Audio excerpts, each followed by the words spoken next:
ready for sleep. Here we go. Yeah, no, exactly. I love it. Oh my gosh, Ashley is expecting her third boy from Houston. Oh my goodness. Well, as you are all welcoming yourselves, we're going to do some very brief introductions, personal introductions, and then we'll get into the presentation. But welcome. My name is Lelena Rivari, and I am the brand marketing manager for North America for the Momcozy brand. I have been with the company for 2 years already. I can't believe it. And for those of you that aren't familiar with Momcozy, we have been around since 2018. Started with a nursing and pumping bra, and we've just expanded. We're now 60 countries and regions around the world. And we actually have 3.6 million moms who have endorsed us. We call them cozy moms, and some of you maybe are cozy moms. I see your hauls, your Amazon hauls, and your doorstep, all the pumps you have. But our focus is continuing to innovate to make sure that you feel supported throughout your motherhood journey. Sorry, I went the wrong way. All good. Please, please, please pull out your phone, join our Facebook community right now. This community is remarkable. It has 15,000 plus moms around the world, and everybody is helping one another out in our groups. Our groups are going to continue to expand, and we're going to bring more experts into these groups. This group in particular has IBCLC, which is the highest certification of a breastfeeding consultant there. If you're struggling with breastfeeding, you can pop your questions in there. If you have questions about Momcozy products, people are in there to hop in and help you. So that's great. So please join us. And today's giveaway, stick around to the very end. This is literally unprecedented. Our product team was so jazzed about this webinar that they are giving away 5 of our dual mode smart baby monitors. You guys, these are valued at $170 each, and we will be giving away 5 of these. You don't have to do anything at all, but stick around to the very end. Your name may be called, and I hope you get it too, because I hope I get it too. My baby's coming in 4 weeks. Maybe I think maybe I can win. Just kidding. That would be fraud. But so stick around to the very end. And with that, quick housekeeping items.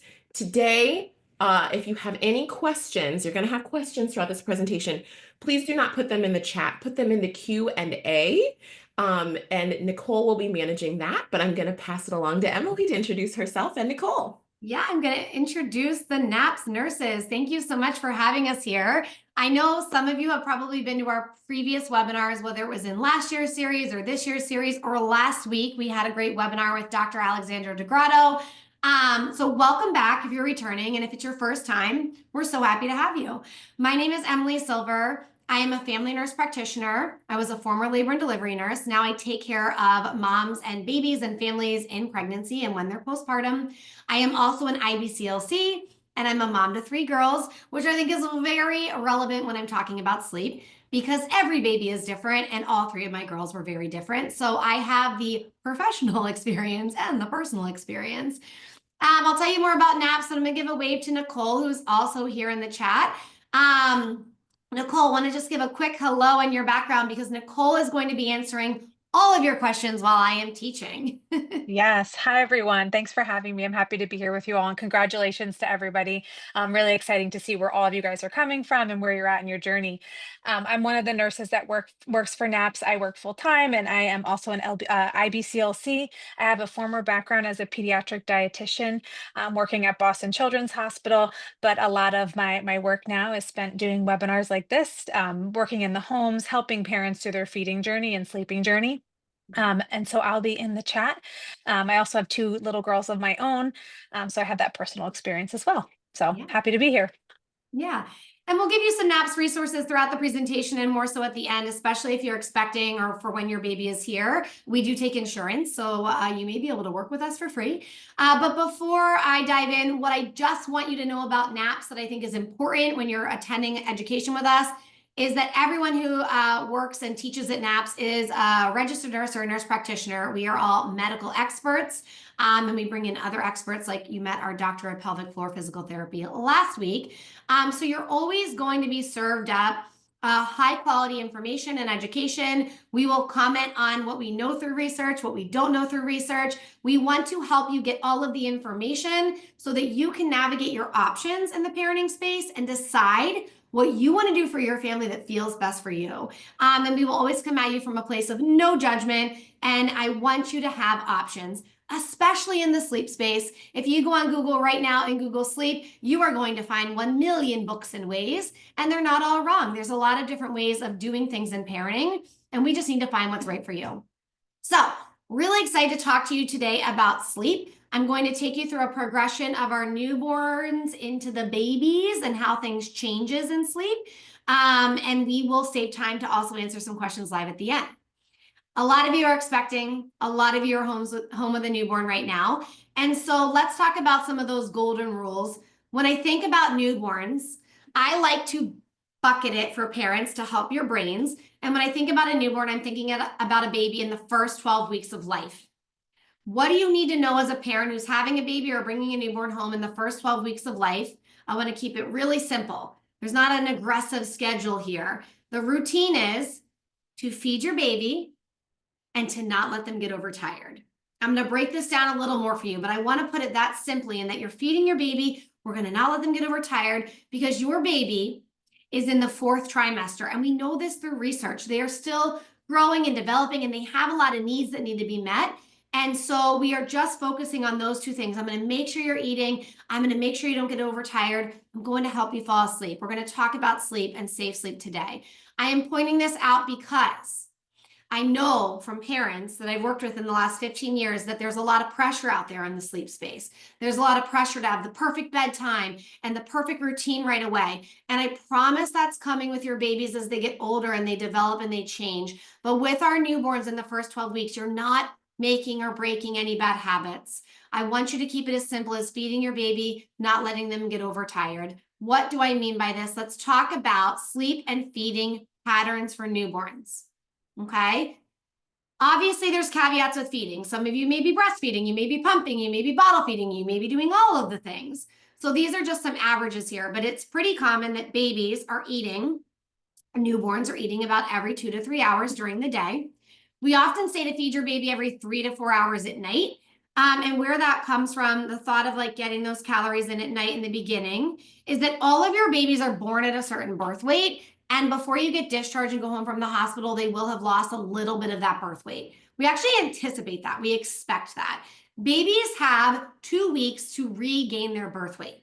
So in those first 2 weeks especially, and when we come in as feeding experts, we're like, let's get those calories in. Let's get that baby eating every 2 to 3 hours during the day. And at night, let's wake them for feeds every 3 to 4 hours to help them get the calories in, to help them regain that birth weight. Most pediatricians that we work with, and here, especially if you're in the United States, I know some of you are out of the country, we pretty much all agree that once your baby has regained their birth weight, they can become your alarm clock. I do think about your daytime window as like 6 or 7 in the morning till about 10 o'clock at night. And that's where we're focusing on, let's get those calories in about every 2 to 3 hours.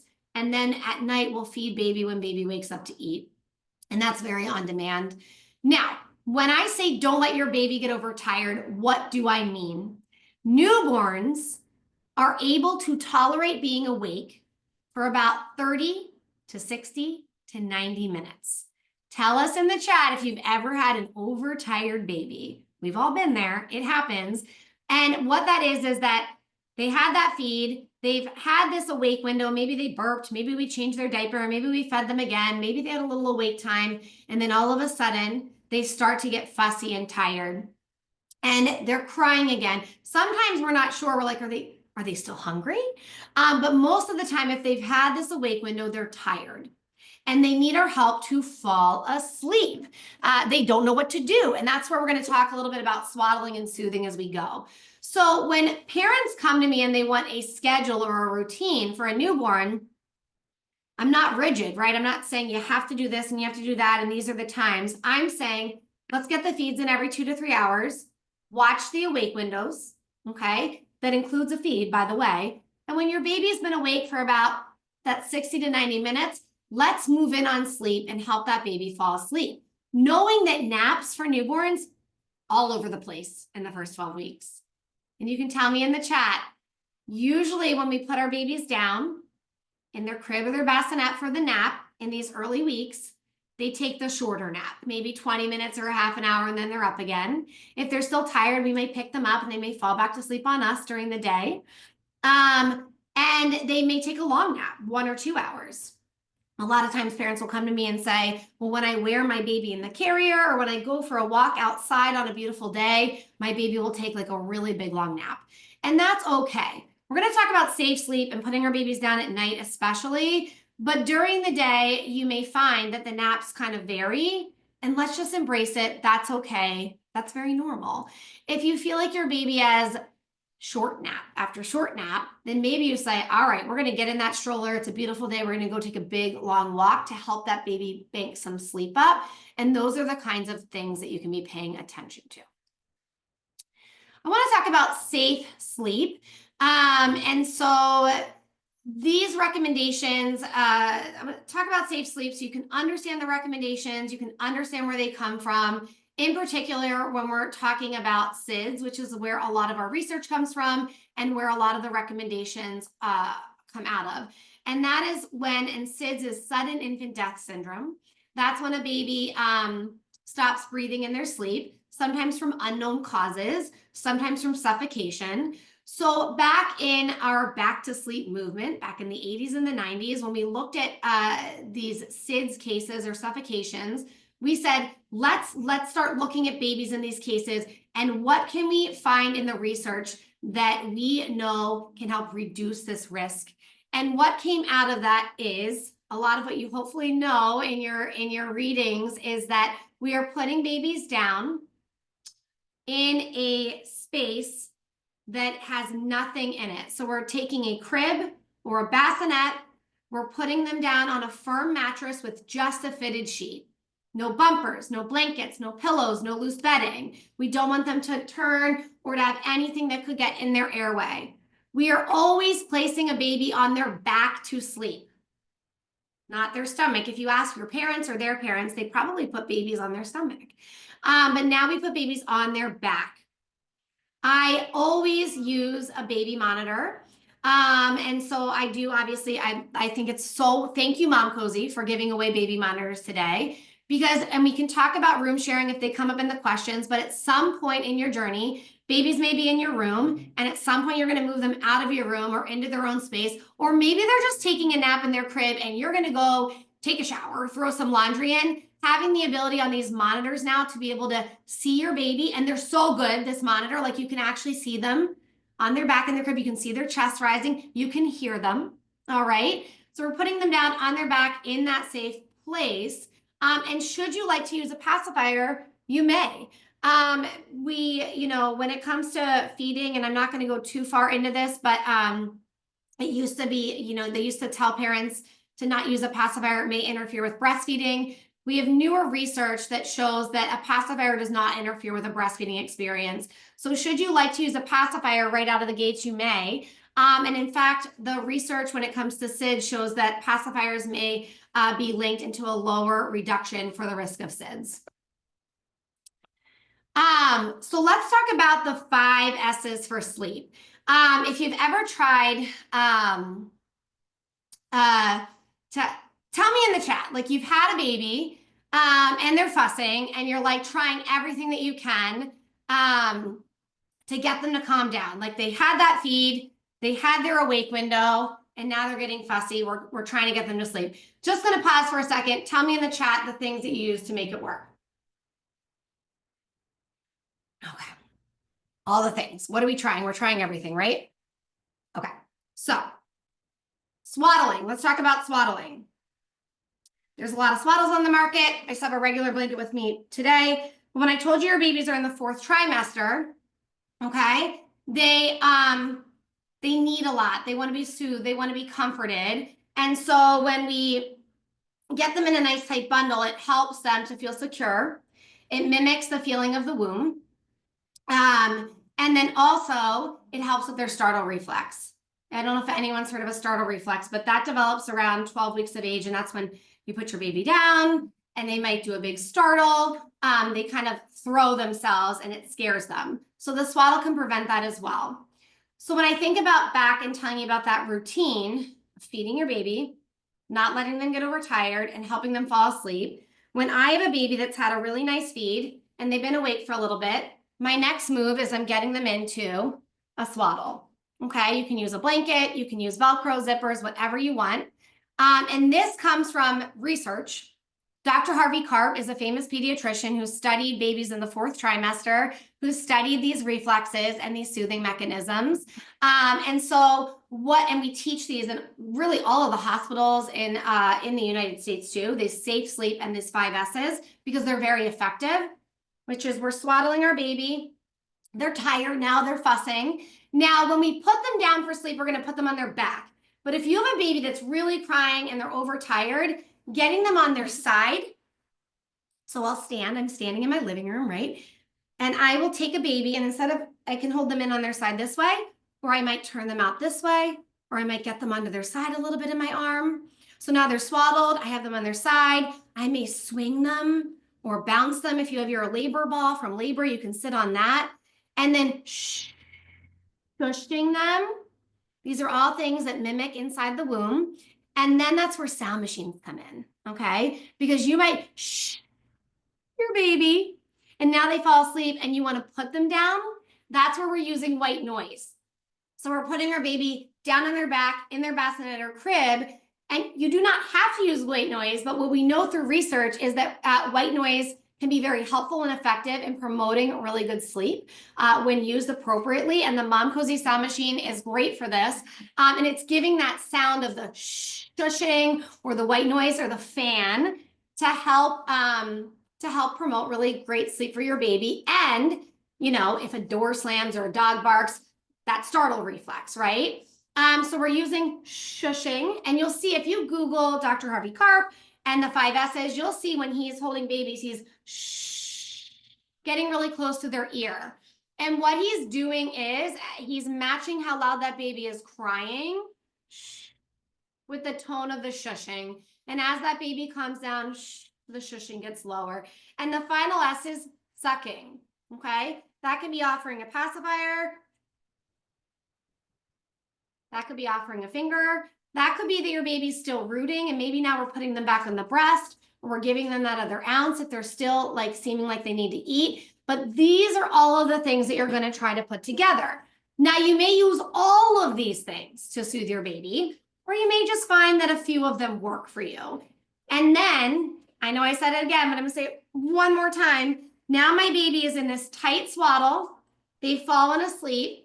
I'm going to put them down on their back with a pacifier is fine in their crib or their bassinet. If I am putting them down in the middle of the night, or if I'm putting them down with my baby monitor to go eat my lunch really quick, right? Or maybe I have to pump, you know how the day goes if you have a newborn out there. There's all these little things. The day feels very long, but then all of a sudden it's over. And so we're feeding, we're pumping, we're diapering, we're soothing, and there's just a lot happening. So when we're putting our baby down, we want them on their back in that swaddle with their pacifier. So that is a little bit on our safe sleep and our swaddling and soothing.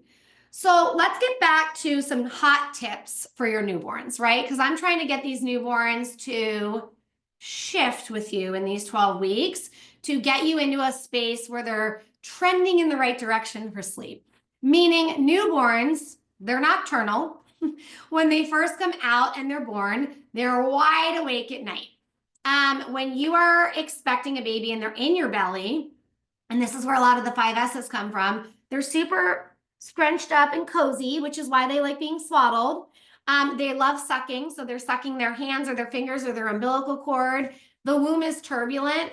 It sounds like a vacuum cleaner, the blood flow, so that's where white noise comes from. And you're moving. You're moving around all day. And so they're getting this little jiggle in there. They like that movement.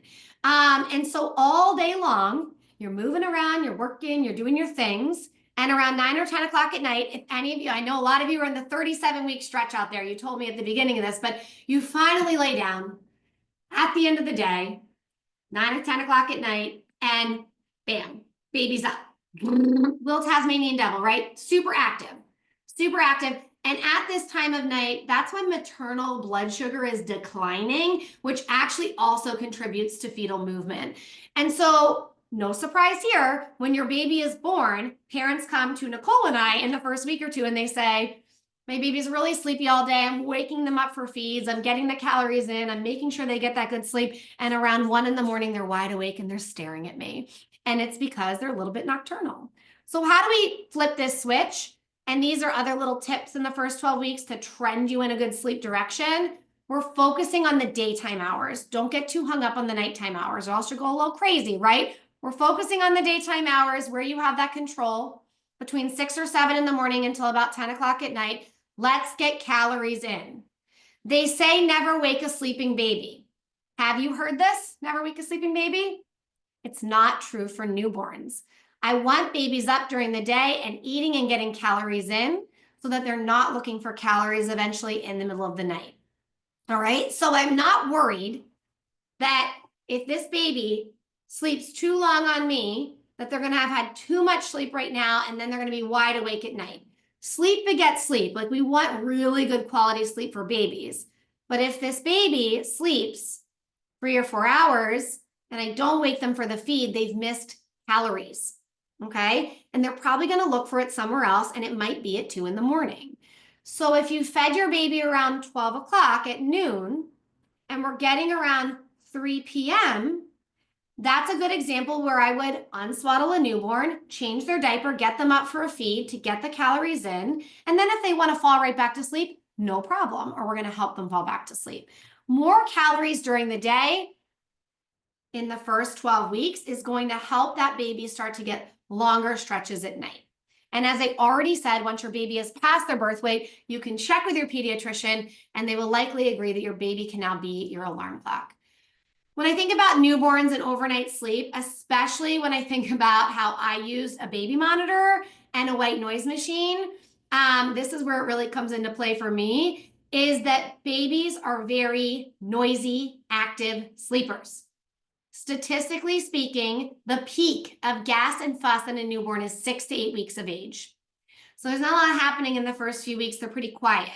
And then parents call Nicole and I around 4 weeks, 6 weeks, 8 weeks. And they tell us, my baby is gassy, they're fussy, they're grunting, they're trying to burp, they're trying to fart, they're arching their back, and they're really loud. I joke that they sound like baby piglets at night. Like they sound like little noises all night long. And that is what's keeping parents up. So it is very common that parents are picking their baby up at night and feeding them when they're actually sleeping. So my challenge for all of you, if you have a newborn in the first 12 weeks tonight, is when you hear your baby tonight, or those of you who are pregnant when your newborn is here, when you hear your baby and they're making noises at night, I want you to look at them. And if their eyes are shut, they're sleeping. If their eyes are open, they're awake and they need something, probably to be picked up and fed. But I want you to start looking at your babies. And if you have Instagram, take out your phone and follow us on Instagram, Nurture by Naps. We have a lot of posts about this, but there's one really great one if you scroll back and it shows babies sleeping. And it shows babies with their eyes shut sleeping. And you're going to see in that video babies that are grunting, straining, crying in their sleep sometimes. Newborns are incredibly active sleepers. And again, if their eyes are shut, they're actually sleeping. They're sleeping. Now, if they open their eyes, then they need something, right? Now, they may be hungry because they're a newborn and newborns eat at night. That's totally fair. But if they wake up and you're not sure, there's a couple little tricks that we can do. I think I'm getting a little bit ahead of myself here, but like could we shush them again? Should we give them a pacifier just for a minute? Because sometimes they're still like trying to sleep and they go right back to sleep. Or sometimes they're rooting and they're hungry and we're going to feed them. So I would ask yourself with a newborn, are you responding to your newborn overnight because you think they're awake or you've decided that they're uncomfortable? If they were uncomfortable or they were in pain, they would open their eyes and they would cry. All right. And so a lot of times, this is where I love a white noise machine. A lot of times parents are waking up to every little tiny noise. And so I'm like, we got to maybe turn the white noise up a little bit so that you can still hear your baby cry when they're hungry, but that you're not waking up to every single little sound. Sometimes parents will move the bassinet a little bit further away in their room or to the other side of the bed. So my husband didn't hear all those little noises. I did. So I put the bassinet on his side of the bed with the white noise. I could still hear when my daughters woke up crying and needed to be fed, but I wasn't hearing all the tiny little noises that were keeping me up. Which, by the way, we can talk about mental health another day, but it's very common for the parents that I'm working with to be experiencing a level of perinatal mood disorders, like a little anxiety, a little depression, and being up all night is going to fuel that too. So I'd ask yourself these questions and think about how you're using your white noise.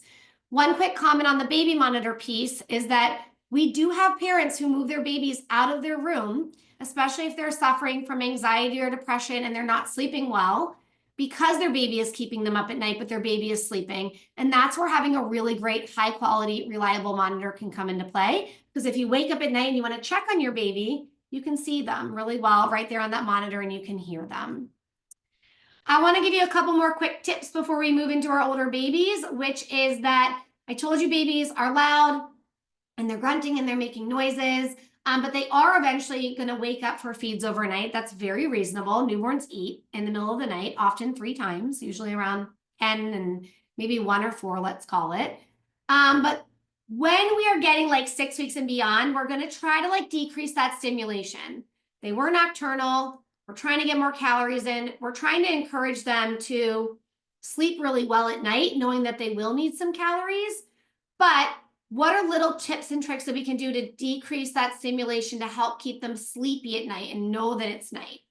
Maybe you consider stop changing a diaper overnight around 6 weeks of age. There's overnight diapers that you can buy on the market that have extra padding. So perhaps you settle your baby around 10 or 11 and you put them down. And now at 1 a.m. when they're up to breastfeed or bottle feed, you actually might consider just picking them up in the dark, in their swaddle, not changing their diaper. Unless you hear or smell a poop, then you can change their diaper. But the cool thing is, as your baby gets older and closer to 12 weeks, their gut is developing and their GI system slows down, and your baby's going to stop pooping at night. They will pee. All babies pee in their sleep. All babies go on to sleep through the night. That's anywhere from 11 to 13 hours, and they will have a diaper on. So just throwing that out there, that your baby will sleep at night with a diaper on, and it'll be wet in the morning when you get them. So you can pick them up, feed them, keep it sleepy, put them back down again. Maybe you keep them swaddled. Maybe in the beginning you were turning the lights on, or talking to your partner, getting your water. There was more stimulation. Maybe now we can keep the room a little bit darker. We can keep that white noise going, and we can still breastfeed them or bottle feed them, but we're just keeping them in a sleepier state and not stimulating them. When we unswaddle them, if you have Velcro, it's like they're like, whoa, whoa, it's noisy, right? We changed their diaper. Before we were doing that because we're trying to get them up for feeds, but now we're trying to say like, ooh, can we keep you a little bit sleepier? Then when I go to breastfeed this baby or bottle feed this baby, they're going to take exactly what it is that they need from an ounce or calorie standpoint to then be able to fall right back asleep again.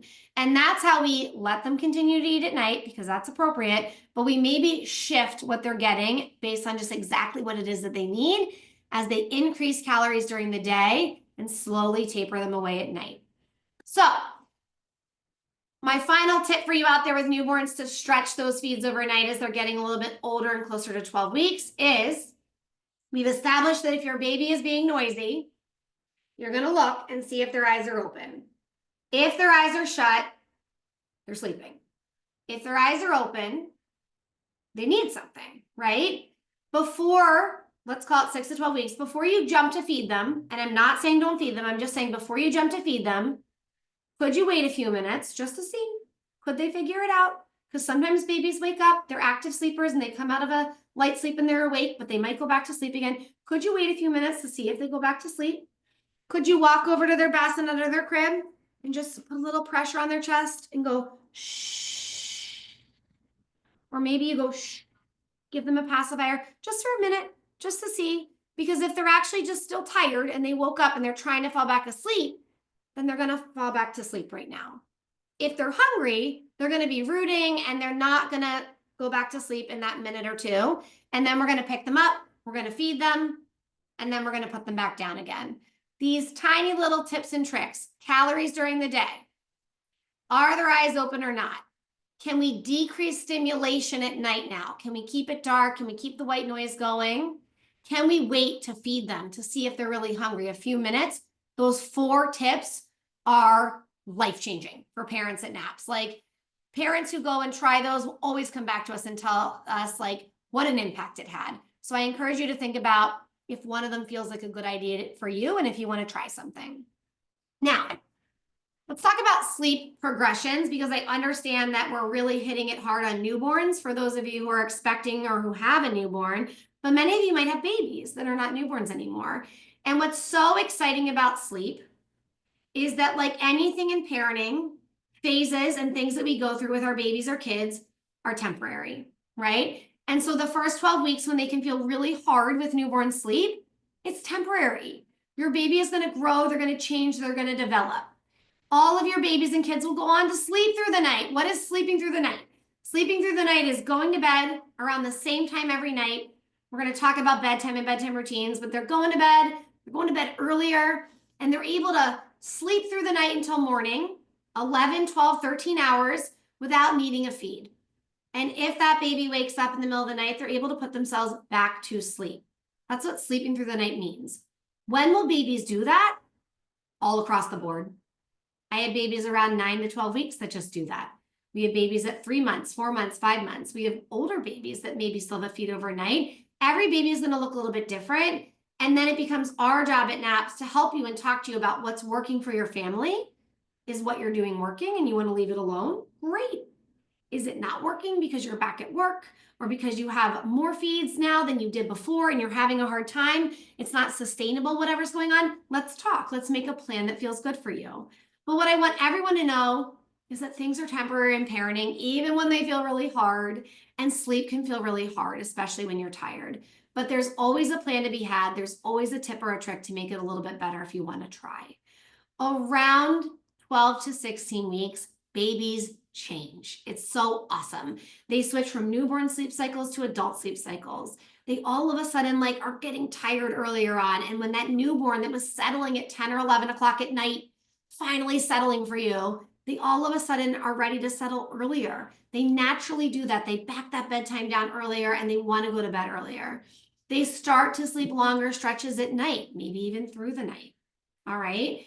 And in addition to their sleep cycles changing, they start to develop an ability to self-soothe. If you put a pacifier in or if you wait a few minutes, they're able to like put themselves back to sleep. They're becoming more independent with sleep. All right. Now, with all of these changes, you're also going to see that hopefully bedtime's getting earlier and overnights get longer. And then you see that they're able to stay awake longer during the day. They're also becoming a little more fun and a little more interesting, right? You may feed them and they have this awake window where you can sing and read books or go outside and they're looking around. They're becoming a little bit more interactive. They can stay awake longer, and then naps start to come together. Really, and what we know through research is that naps really consolidate around 6 months of age. So when we have parents coming to us at 4 or 5 months and their baby is doing well at night but still working on naps during the day, or maybe they take a nap in their crib, but another nap they are having a contact nap in a carrier, or maybe you're going to pick up another kid at school and they take that nap, right? That's okay. Like that can be very normal. Consolidated sleep really comes into play 6 months and beyond. They may do it sooner, but ease the pressure on yourselves. And you're going to see that every baby's different. Some babies, I know you've all heard of eat, play, sleep. Some babies do that. Some babies eat, they're awake, they play, and then they sleep. Not every baby does that. So lean into your baby and what works for you. Some babies wake up and they're awake for a while, and then they eat, and then they sleep.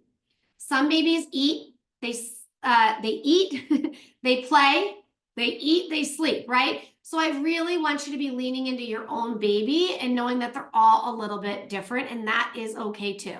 I'm telling you this as a mom of 3 who does this for a living, that all 3 of my girls were just a little bit different when it came to how they found their way with sleep. But really exciting changes are coming in that 12 to 16 week zone.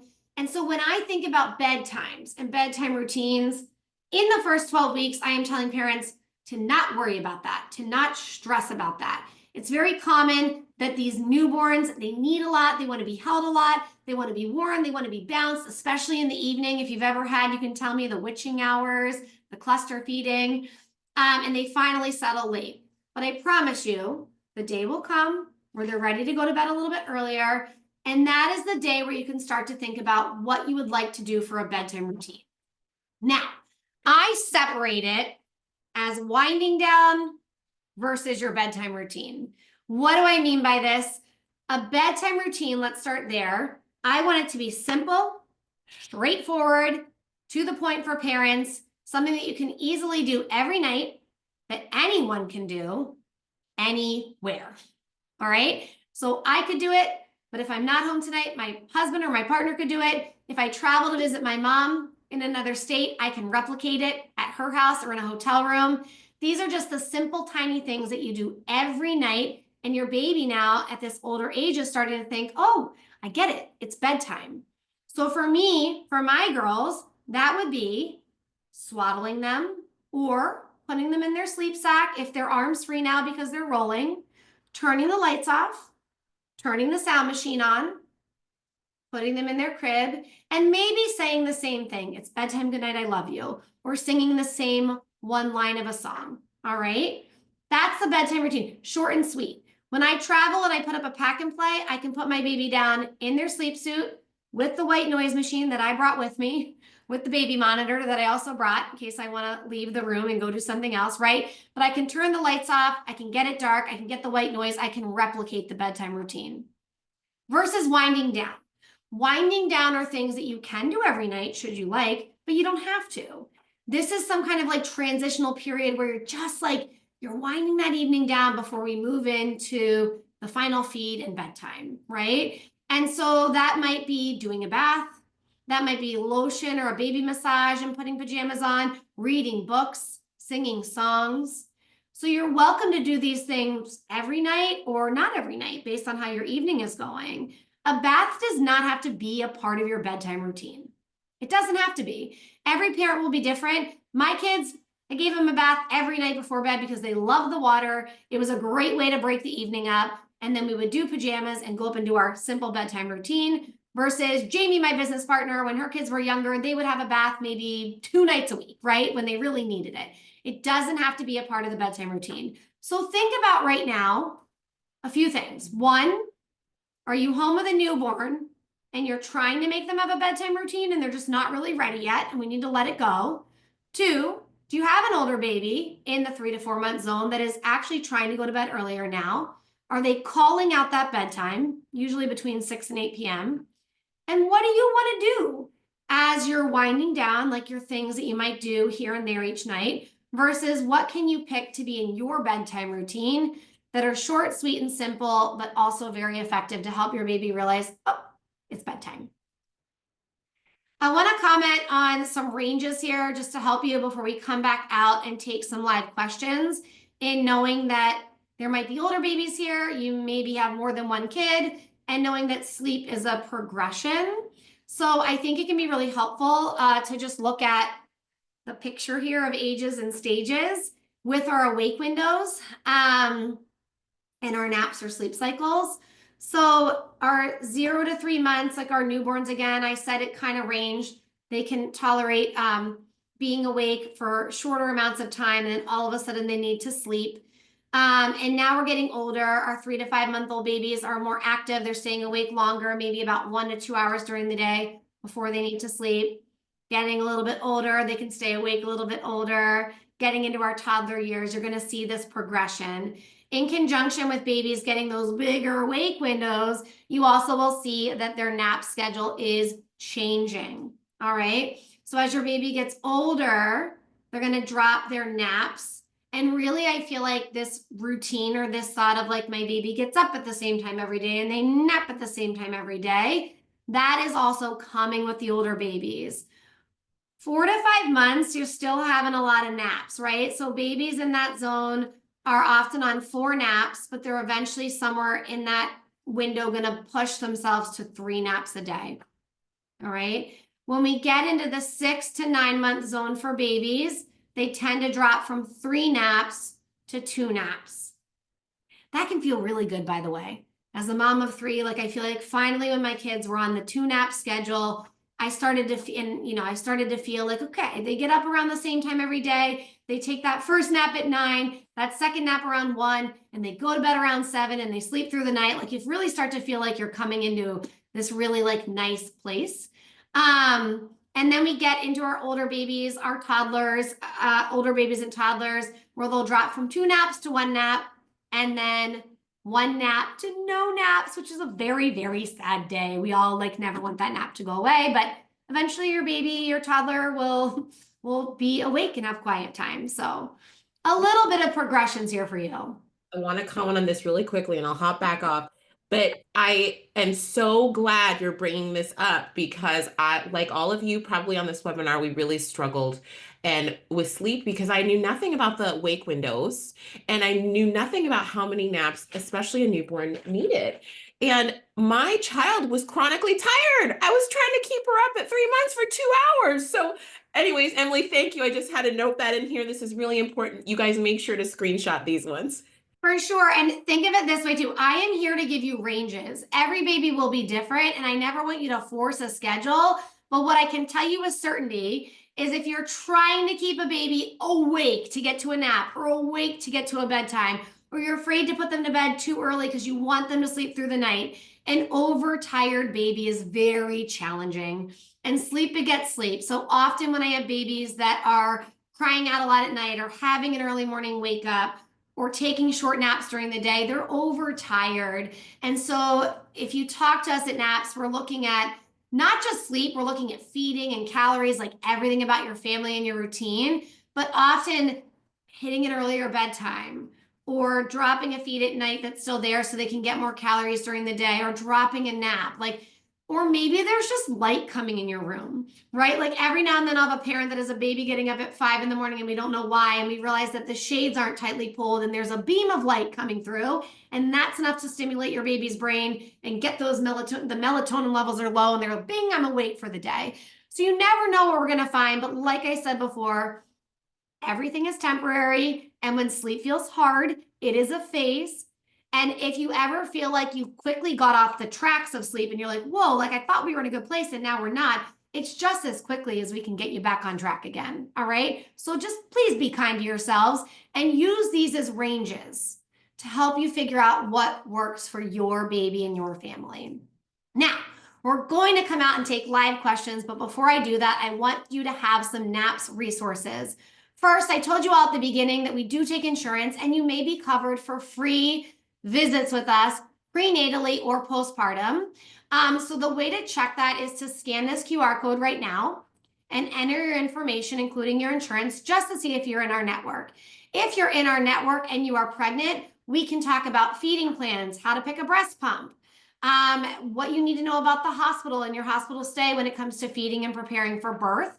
If your baby is here, we can talk about anything feeding and sleep related, all the way up to navigating starting solids and like all the changes that come with the older babies as you're introducing foods and maybe breastfeeding or bottle feeding or combo feeding. So it really covers an array. I encourage you all to check that because, hey, if you're in our network, you can talk with us for free. If you're not in our network, we will still talk to you and we want to still talk to you. So we're going to drop, I know I told you our Instagram, Nurture by Naps.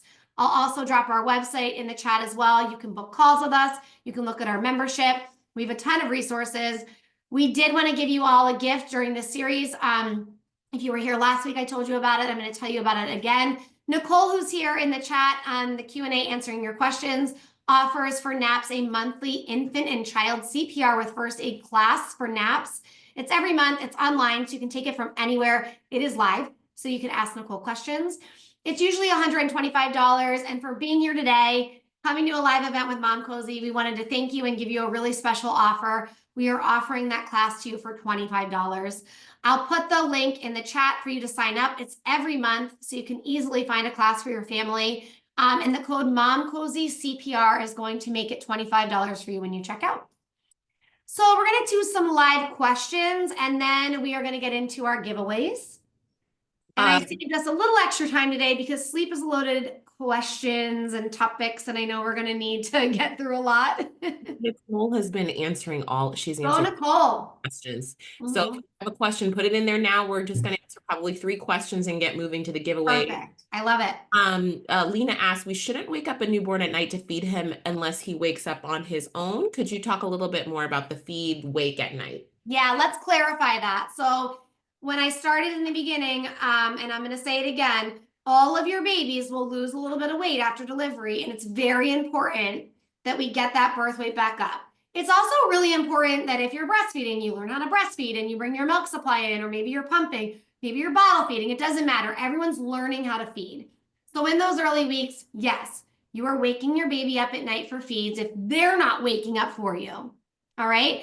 Now, once your baby has regained their birth weight and feeding your baby is going well, I would encourage you to talk to your pediatrician and make sure it feels good for you and your pediatrician. But most providers agree that the baby can now be your alarm clock. Meaning, in the beginning, I told you your day window is long, 6 or 7 till 10 or 11 at night. As long as you're getting your feeds in every 2 to 3 hours and you settle that baby, it is now likely okay for you to wait for them to naturally wake up to feed. That might be 2 hours later, 3 hours later, 4 hours later. I don't know what they're going to do because they're little and it's reasonable that they eat overnight. But you can wait for them to wake you up when they're actually ready to feed. Got it. Fire round for you. Do fans prevent SIDS? Is that evidence or research based? That is research based. I would say of all the research on SIDS, it's not the most strong of it, but it's there enough to the point where when it comes to pacifiers or fans, like go for it. It's not going to hurt. Got you. Yeah. Mallory asks, is there any research on the sundown scaries and how nighttime impacts new moms? I see this now, but I'm sure it's fear. Yeah, we hear like the witching hour, the I sundown. was like, the sundown scaries. I knew you meant witching hours, but I haven't heard it called the sundown scaries before. But there you go. So a couple things about the evening. Newborns, they can feel tricky, right? I think one, I told you that gas and fussiness is going to steadily climb and rise. Their little tummies and their bellies are developing and their GI system is small. So it's quite hard to get a burp or a fart out, right? So they are gassy, grunty babies. Instinctually, when I think about breastfeeding, right? Breastfeeding is a running total, there's always milk, but like you process and synthesize prolactin when you're sleeping, you reboot your milk for the day. And throughout the day and into the evening, your breastfeeding composition changes slightly, and that it's very high in volume and let's say protein throughout the day. In the morning, that spray, that thirst quencher, and in the evening it shifts and it's a bit higher in fat. Please don't overthink this. Don't get hung up on fore milk and hind milk and AM and PM milk. I am just telling you that that's where cluster feeding comes from, is that babies in the evening, if they're breastfeeding, are on and off the boob because they're really just trying to get all that milk in before they finally tucker out and settle down for night at 10 or 11 p.m. It's like an instinctual behavior that they do. They also like to be held all the time. And because they're gassy and they're fussy, because they're cluster feeding, and because they're so little, evenings just feel hard.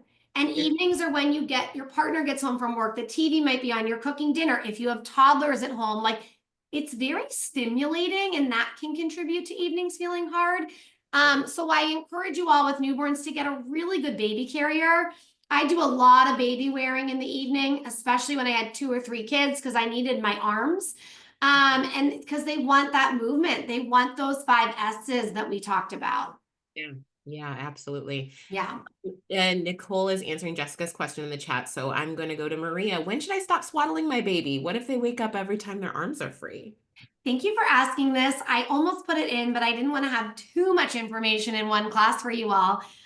So we do talk about swaddling. I know I went through how it prevents the startle reflex, and it is a research-based method for helping your baby sleep as a newborn. Now, when your baby can roll from their back to their belly, or they're showing really amazing signs, like they're very close, we are going to unswaddle them. That's usually around 4 months of age. Some babies maybe do it sooner, some may do it later. And what you're looking for is during the day, when you're playing with your baby and you have them on the activity mat or the floor, you're probably doing some tummy time. When you lay that baby down unswaddled on their activity mat, you're going to start to see as they get older that they're trying to roll. Yeah. And maybe you're showing them toys or cards and they're really leaning. So you're going to see that your baby's really trying. And then one day they're going to do it. It's very unlikely that they're just going to randomly roll for the very first time ever at 2 in the morning. You're looking for signs that your baby is getting stronger and bigger. And when they are like getting there or they roll over, we want those arms free, because now I want them to be able to roll from their back to their belly in their crib safely, and I don't want them to get stuck. Okay. And so we put them in an arms free suit or just nothing. They can just be in pajamas. And if your baby is strong enough to roll from their back to their belly all by themselves, they now strong enough to sleep there. That head and neck and muscle coordination is developed.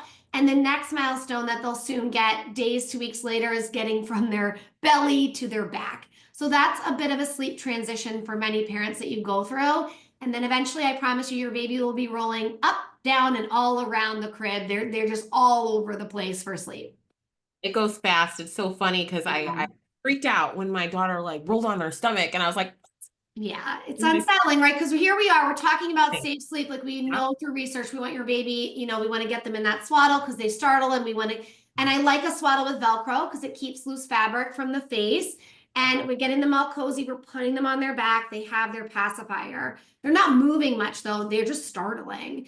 But you'll see, like you're going to feel it, that 12 to 16 week transition. They're getting older, they're getting wiser, they're starting to do more. You're going to see these things coming. I promise you're going to see it. I love it. Well, we are going to move on, but please continue to put your questions in the Q&A. And Nicole will continue to answer them. I'm going to give this a little bit of time on the screen, and I'm going to put the link here. I'm seeing you guys love this presentation. The reason why we can continue to bring these to you for free at no cost to you is because we get the feedback from you that these are helpful. So if these are helpful, if this hour was very important to you, if you learned something today, please share it, because I take these back to our team, and this helps us continue to make the case that these sessions are critical for our moms. At Momcozy, our moms come first. I know somebody shared in the chat, sometimes people on the internet will charge, hundreds and hundreds of dollars, but you all were able to access Emily's knowledge and Nicole's knowledge at absolutely no cost to you. So if you could do us a favor again, please fill out this survey today. It will take you less than 5 minutes. Next week, before we get into our giveaway, we are going to be talking about newborn care. So if you have a newborn that is coming into your life, or you're brand new now, we are going to have a wonderful class on newborn care. So tell your friends to join us next week, same exact time. And we are going to share, again, this presentation via email on Monday. We do not share the slide deck, just because this information is so lovely, and we do want to make sure that it is safe, and we are able to present these slides to you in a way that offers context. So you receive the presentation recording, but you will never receive the slides. All right, next up, here it is, our giveaway. We are now going to give away 5 of these dual smart baby monitors. This has a 360 pan. It is a 5-inch screen. What I love about this monitor is it can sit on, especially with travel, it could sit up, it can also be mounted.